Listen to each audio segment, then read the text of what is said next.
안녕하세요. 저번 시간에 아파티닙이 게스트릭 캔서의 스템셀을 억제한다는 사실을 제목만 살펴봤습니다. 이어서 보는 시간을 갖겠습니다.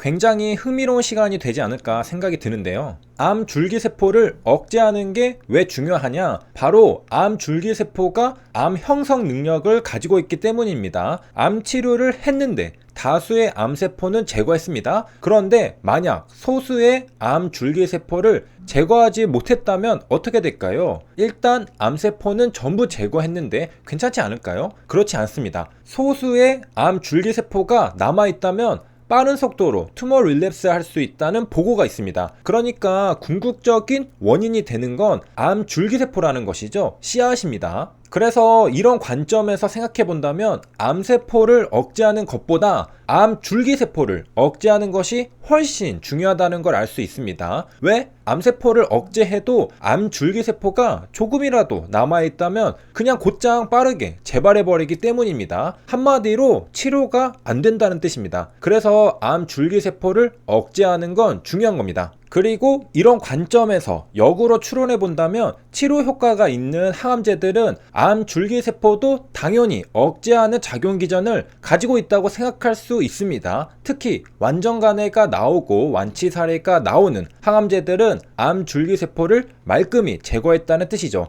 그리고 실제로 동물 실험에서도 여러 논문에서 이런 결과들이 보고되고 있습니다. 많은 것도 아니고 극소수의 암 줄기세포만을 가지고도 실험쥐에서 종양 덩어리를 형성할 수 있다는 논문 결과죠. 그냥 종양도 아니고 덩어리를 형성할 수 있습니다. 아주 조금 암 줄기세포만 있어도 말이죠. 어떤 실험도 있었냐면요. 실험쥐로 실험군과 대조군을 나눴습니다. 한쪽은 같은 수의 암세포만 주입했고요. 다른 한쪽은 같은 수의 암 줄기세포를 주입했습니다. 어떻게 되었을까요? 암세포만을 주입한 쥐에서는 종양이 형성되지 않았습니다. 그런데 암 줄기세포를 주입한 쥐에서는 종양이 빠른 속도로 형성되는 것을 확인하였습니다. 그러니까 우리는 암이 형성되는 것의 원인은 암 줄기세포라는 것을 알 수 있습니다. 결국 이 암 줄기세포를 제거해줘야 치료가 된다는 논리적 결론까지 도출해낼 수 있습니다. 안 그러면 재발하거든요. 우리가 눈에 보이는 종양만 없애면 치료가 되는 게 아니죠. 재발이 안 되어야 완치가 되는 겁니다. 그리고 그 재발의 중요한 원인이 될 수 있는 게 바로 암 줄기세포죠. 불행의 씨앗입니다.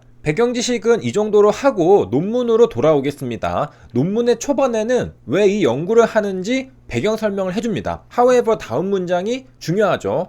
아파티닙이 GC, SC를 타겟하는지 unclear 했다고 합니다. 그래서 이 연구를 시작했다는 것이죠. GC, SC는 gastric cancer 스템셀을 말합니다. 그러니까 한마디로 아파티닙이 위암 줄기세포를 타겟하는지 명확하지 않았다는 겁니다. 그래서 한번 연구해서 밝혀내려고 한 시도가 지금 보고 있는 논문입니다. 원래 연구는 우리가 모르는 이 세상의 비밀 한 조각을 찾아내는 것이죠. 이런 관점에서 연구자들은 힘들기도 하겠지만 굉장히 흥미진진한 일들을 하고 있는 것 같습니다. 아무도 모르던 어떤 비밀을 하나 파헤쳐서 밝혀내는 것이니까 말이죠. 그리고 우리가 보는 논문은 아파티닙의 비밀을 하나씩 파헤친 연구들입니다. 투자자들 입장에서는 정말 흥미진진하겠죠. 내가 투자한 회사의 중요한 신약의 비밀이니까 말이죠. 먼저 우리가 주의할 점은 이 논문은 Provisionally Accepted 논문입니다. 일단은 true라고 생각해서 published 되었지만 이후 검토를 거쳐서 change 될 수 있다는 뜻입니다. 그리고 옆에 설명이 나와 있듯이 The Final은 조만간 published 된다고 말합니다. 그러니까 우리는 굉장히 빠르게 논문을 살펴보고 있다는 사실입니다. 그래서 결론이 뭔데? 아파티닙은 GC, SC 캐릭터리스틱스를 억제한다고 말합니다. 물론 특정 모델에서 말이죠. 그 다음은 굉장히 흥미로운 부분을 보겠습니다. 다시 암 줄기세포의 배경 지식을 쌓으러 돌아와서요. 잠시 정리하면요. 암 치료가 어려운 것은 결국 암세포를 제거하지 못해서가 아니라 궁극적으로 암 줄기세포를 제거하지 못해서입니다. 암세포는 아무리 제거해도 암 줄기세포가 아주 극소수로 남아있기만 한다면 다시 자신의 왕국을 건설합니다. 금방 재발하죠. 그러면 이런 생각을 할 수 있죠.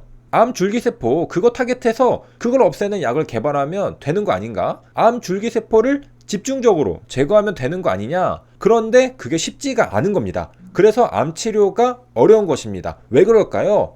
그건 바로 약물 저항성 때문입니다. 암 줄기세포는 약물 저항성을 가지고 있습니다. 보스몹이다 보니까 웬만한 공격에는 저항성을 가지고 방어해낸다는 것이죠. 그래서 암이 치료가 어려운 겁니다. 만약 암 줄기세포가 약물 저항성이 그리 크지 않았다면 사실 암은 생각보다 쉽게 고칠 수 있는 질병이었을지도 모릅니다. 하지만 암 줄기세포가 약물 저항성을 가지고 있기 때문에 지금의 우리 인식처럼 굉장히 치료가 어려운 질병이 된 것이죠. 이제 흥미로운 부분이 여기부터 시작됩니다. 그렇다면 어떤 종류의 약물 저항성일까요?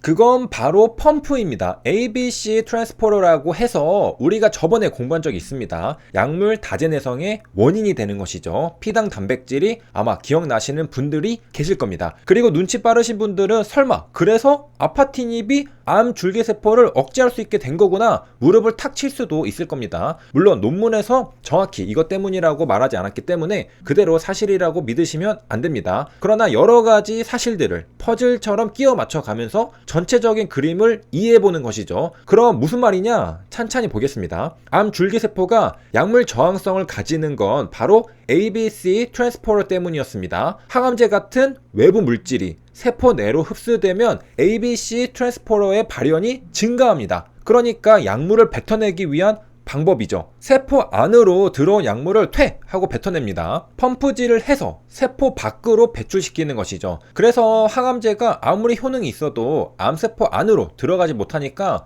결국 효능이 떨어지게 되고 효능이 없어지게 됩니다. 왜냐하면 일단 세포 안으로 들어가야 뭘 회복이라도 하는데 들어가도 튕겨져 나오기 때문이죠. 그래서 이런 연구도 있습니다. 유방암 치료를 하는데 약물로 인해서 암세포들은 제거가 되었지만 암 줄기세포는 제거가 안 되고 축적되어 있는 것을 발견하였다는 연구 논문이죠. 그러니까 암세포는 항암제로 어떻게든 제거할 수 있지만 암 줄기세포는 약물 저항성을 지니고 있기 때문에 쉽게 제거가 안 되는 겁니다. 그래서 암세포는 제거가 되어도 암 줄기세포는 제거되지 않아 오히려 축적되고 있던 것이죠. 그러니까 치료가 하나도 안 되는 겁니다.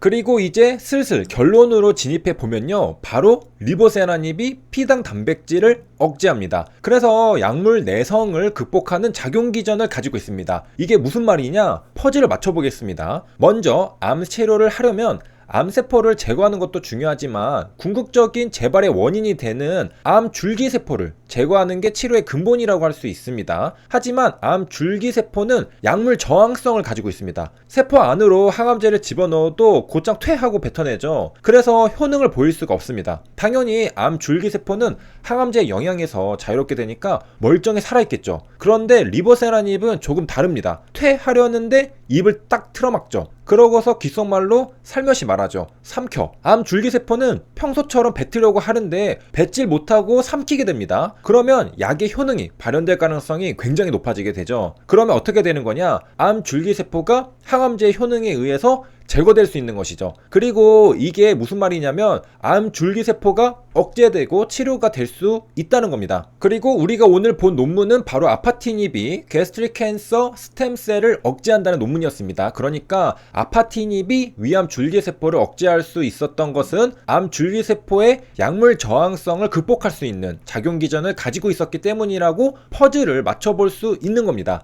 다른 항암제는 이런 작용기전이 갖춰져 있지 않아서 힘들 수도 있었겠지만 아파티닙은 아니라는 것이죠. 아파티닙은 버프 기술이 있습니다. 암 줄기세포의 약물 저항성을 제거하고 항암제를 세포 안으로 꽂아 넣을 수 있습니다. 그래서 암 줄기세포를 억제할 수 있는 상태가 된 겁니다. 그래서 위암 치료제로 중국에서 임상을 성공시키고 시판까지 될 수 있었던 것으로 보입니다. 효능이 있는데 왜 효능이 있을까? 왜 완전간에도 나올까? 그건 암 줄기세포를 억제할 수 있는 작용기전이 있었기 때문이죠. 연구자들은 서서히 아파티닙의 작용기전에 대해서 하나 둘씩 이해도를 높여가고 있습니다. 그리고 여기서 우리는 더 나아가 병용요법에서도 생각해 볼 수 있습니다. 아파티닙이 암 줄기세포의 약물 저항성을 억제할 수 있다면 병용요법을 했을 때 같이 쓰는 약도 암 줄기세포를 제거할 수 있게 도와줄 수 있는 겁니다. 왜? 약물 저항성을 제거할 수 있기 때문이죠. 세 줄 요약입니다. 암 줄기세포는 항암제가 세포 내로 들어오면 ABC 트랜스포터의 발현이 증가합니다. 그래서 퇴하고 뱉어내죠. 그래서